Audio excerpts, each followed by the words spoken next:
Give you a close-up on these two Yamadori I snagged yesterday before I pot them up.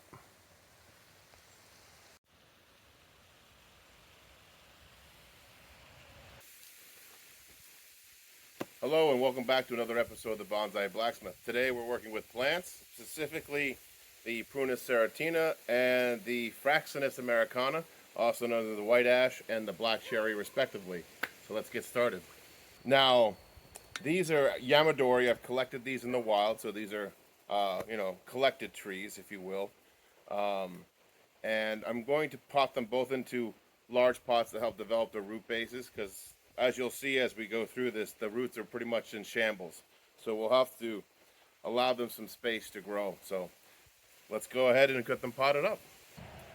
So I got two different size pots because we got two different things going on here. Let's start with the Fraxinus americana. Let's get the black cherry out of the way. Let them soak overnight, just to give you an idea of what we're looking at here. This was damaged from some ditch work done on a dirt road, and this is basically what the root system and the stump that was left behind tried to recover. So these are basically just shoots off the original stump. So this, I think this is going to make a really good Yamadori one day. Let this develop and let these trunks grow out. But we're getting ahead of ourselves. We're looking at the black cherry. We'll talk about that shortly. But it's looking good. For fall, for October, that's looking pretty good. So set that right in there for now. Like so. Try not to hurt it too much. Stay. Alright, now it's time for the ash. It's got a root ball still attached to it. I thought that was a good idea. Soaking overnight allows that to disintegrate, see? Give that a few more splashes. And use that water to water these plants later because it's full of nutrients. But there we go. We've washed that root system of the Fraxinus. Now this was laying completely under the dirt, and all I could see growing out of the dirt was this shoot here and this broken piece of stick. So we have roots developed way down here. So that in itself could probably be its own tree if I really wanted to tempt fate. But I think this has a sprout here. Has the potential to be some sort of very interesting gin. Not sure yet, but we have a lot of roots to work with. A very large taproot. I think this will need to go into a larger pot, for being serious. Yes, and I think some of these root systems are going to have to be trimmed back, which will help it ramify in the future. So I'll put the small pot over there. We'll put this over here for now. Let's get this all organized. You stay over there, black cherry. Be good. And we got to start. Let's think about trimming this right now. We're gonna make a mess. So we got the depth we need in this pot. So let's cut back, and let's also plan out this tree. This tree, it's got a really interesting trunk. I think we should use this trunk, and it gets really wide at the base. I think we can cut back some of these finer roots up top and bring it way down to here and use this all as like angled trunk, maybe a windswept design. So I'm going to leave the tap roots mostly intact just because we're going into winter. I hate using I got most of the dirt off, but I hate using clippers on this because it's going to basically disintegrate the edge every time we cut into the pieces of sand or small pieces of rock even. So let's go ahead and cut this back. That's one. This side shoot, let's cut that back to where it ramifies. That's back. This is a lot of root. This is a lot of root hanging off here. I'm going to cut half of that off, like so. That's gone. Now, we don't want these roots on the top here. I don't think. Well, nah, let's get rid of the roots on the top. So that includes the one up here. That's gone. That includes the one down here on the belly. That's gone. Includes these two on the side. These are gone. Like so. And we'll just go ahead and I'll probably take this one off too. Off the top. So we don't have any more root system from here up. We'll go ahead and put it into the dirt like so on an angle. So let's go. I'll give you a new angle so you can see me pot that up better. So we're going to use this larger pot. I'm going to take some of these old cut up roots and put them down here to act kind of like a mesh over that large drainage hole. I'm going to pour in some Miracle Grow potting mix. It was on sale, so don't judge me. Fill that up most of the way. Like 3/4. Because if you go all the way, you'll displace dirt all over your table. Go in there and open up a large. Should probably have done this probably in sections. I'll go ahead and take some of that dirt out. Yeah, I'll take out some of that dirt. That'll make our life a lot easier when trying to settle those roots. All right, now let's get these roots in. You gotta think about an angle too. Take another handful of that dirt out. Now these roots are still way too high. I'm thinking this could be a service root eventually. This root can be here. I'm trying to think radial right now in the root system. It's okay if it leans like that because this is just going to sit here for the winter. We'll go ahead and adjust this in solstice. All right, let's get some more dirt in there. All right, I got this tool here to help me settle the dirt in between those roots. Very important we don't have air pockets. So we'll do this slowly as we're supposed to. This isn't a true bonsai yet. I mean, it is because in the sense that it's a tree in a pot, but we would still call this pre-bonsai because I haven't done much to it. There's no very little human intervention at this point. There, get underneath there. Make sure it all settles in the way it needs to. Pat with the hands.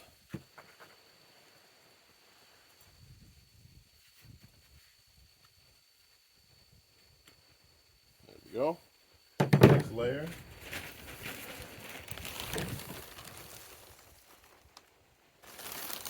Let's do this a few more times, incrementally, so we don't miss any air gaps in there.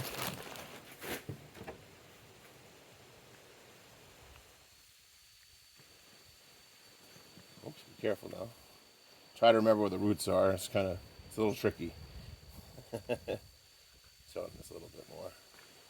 There we go. Again, I'm trying to keep these roots here because I'd like to develop this into the Navarre eventually. Leave that up, bring that root system up a little bit, like so. That way it'll help that radial work, that Navarre work in the future.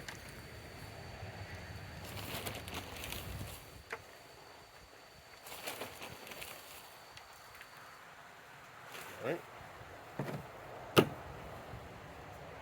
Continue to pack that in.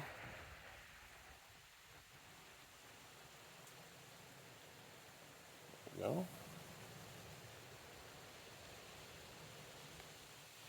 The old trusty toothbrush here if we need it, just to clean off the tree. It's a little dusty. And I'll get this tree watered up too, you get to see the difference.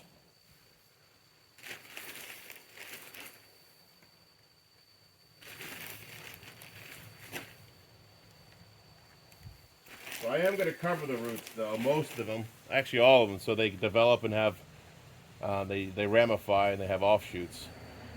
Encourage the tree to develop a stronger horizontal root system. It really can't go down any more than it already is. Not very much. It needs to go out radially. All right, pack this in. Give you guys a new angle on that.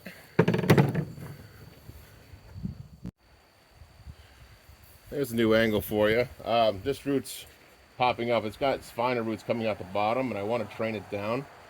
So what I'm going to do is put this rock right here so that root doesn't pop up over the course of the next 6 months or so. I'm going to put some more soil in now where I think it needs it. Just because that's going to compact with all the watering / rain. So it's important to make sure you have enough substrate in there for the roots to grow in over time. Got to think ahead. It's important. Trying to get under there is a little tricky. I'm sure I can make a tool for that, right? A little bit more dirt, and we're good to go. And then we'll move on to the black cherry. That's all right. That's okay. A little extra dirt won't help nobody. I can just do this. The old toothbrush. Very useful tool for many different things. There we go. And water will wash that off too. You don't have to be too tedious about that. There we go. Pack that in. Make sure we've got a good ground pressure there for the tree to grow in. And also a lack of voids for air. We don't want the voids. All right.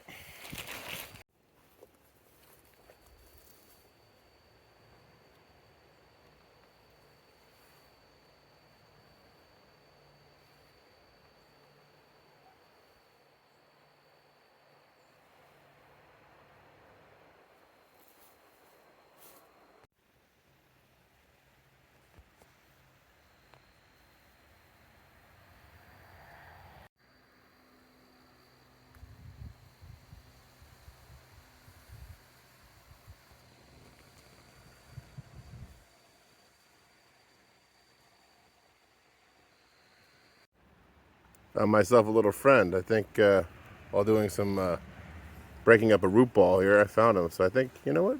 Go back to the soil. Do your thing. Is it too dry? What's wrong?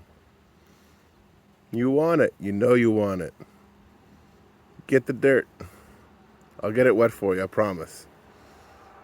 I bring you a little moisture. There you go. It's not so bad. Now you can crawl around a lot better. Perfect. Have a good day. All right, now that we have the white ash all potted up, let's get on to that black cherry. All right, so this is the pot I'm going to use to plant the black cherry. I've been letting it soak in water for most of the day, so it shouldn't have any issues with with moisture. Not much of a root base. We're just going to leave that intact, and hopefully I can develop this thick piece of whatever this stump was, because it kind of got ripped off. You see the wound here. Whatever this was, I believe it was just a stump that was cut and then regrew, and then it was basically plowed under. All I saw was these two shoots sticking out. I didn't even see this. This hadn't even cleared yet. So I'm going to try to make that the trunk. So this is where I want the roots of the bonsai to be down, and this will become the thickness of that trunk. And hopefully these two, like a split trunk black cherry, basically. So let's get it in the soil. Might have to move a little soil around, but watch out for our earthworm friend that's in there. I'm going to center this, even though the root system isn't quite centered. Go and add some soil now. To prop it up. I think this might even become a three-way trunk, but I might cut that back depending on how it develops. It's all about how the tree looks and trying to make it look like a mature tree.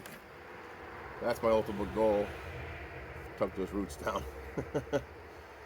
Can't let the roots come back up because they'll try to grow out of the pot. We don't want that. And they get confused if you point the roots in the wrong direction. Most trees get confused anyway, not all trees. There we go. I'll give you a close-up of this situation here shortly.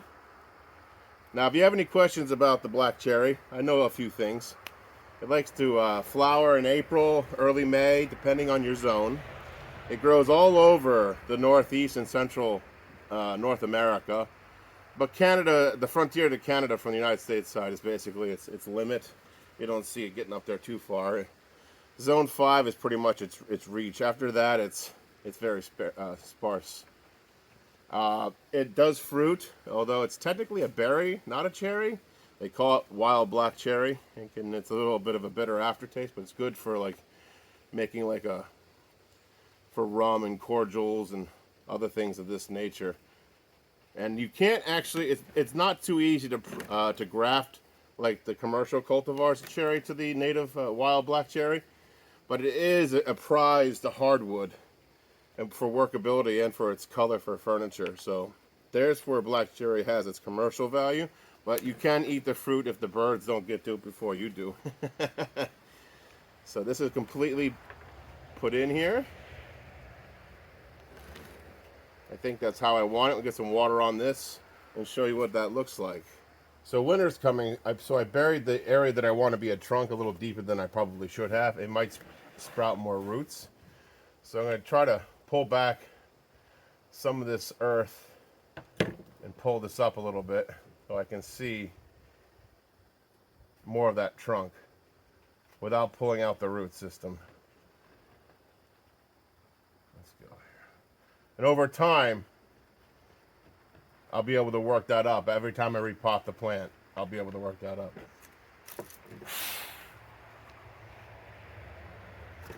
Get in there with a trusty toothbrush. Pull back some of that earth. So we can see what we're working with here.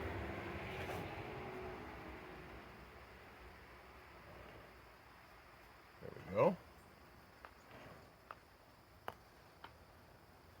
Get some water on that.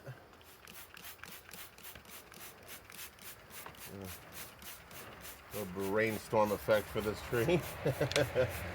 See if I can't wash down some of that dirt off the trunk. Let's see what's going on there. I don't think we're going to be able to work that out. But there it is. The Prunus serotina, the wild black cherry, all potted up. We'll see how this develops. That's going to go dormant, and then after its dormancy in the spring, we'll see how it returns. And I'll keep it safe while it won't let the pot freeze completely. I'll put it in an insulated space. That way, it's not going to get the full power of Zone 5 winter. And then we'll see what happens.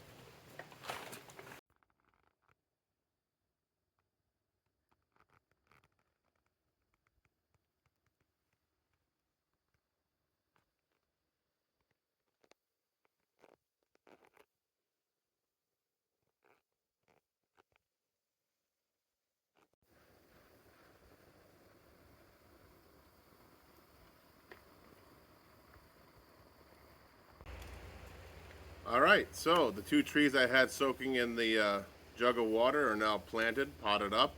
I have a general idea of how I want to bonsai these trees, so now they're officially pre-bonsai Yamadori, or collected trees from the wild. I did not make these shapes. And as this is the black cherry and this is the white ash. Both are noble trees in their own right with their own histories. I know this is a little bit different for some of the subscribers that like blacksmithing.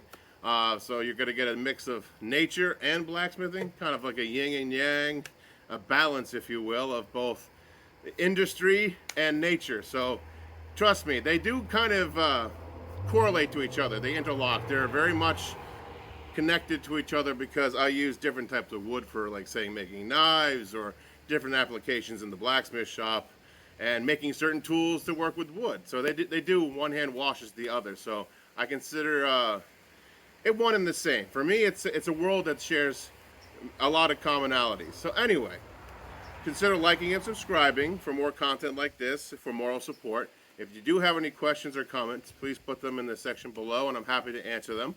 And until next time, take care.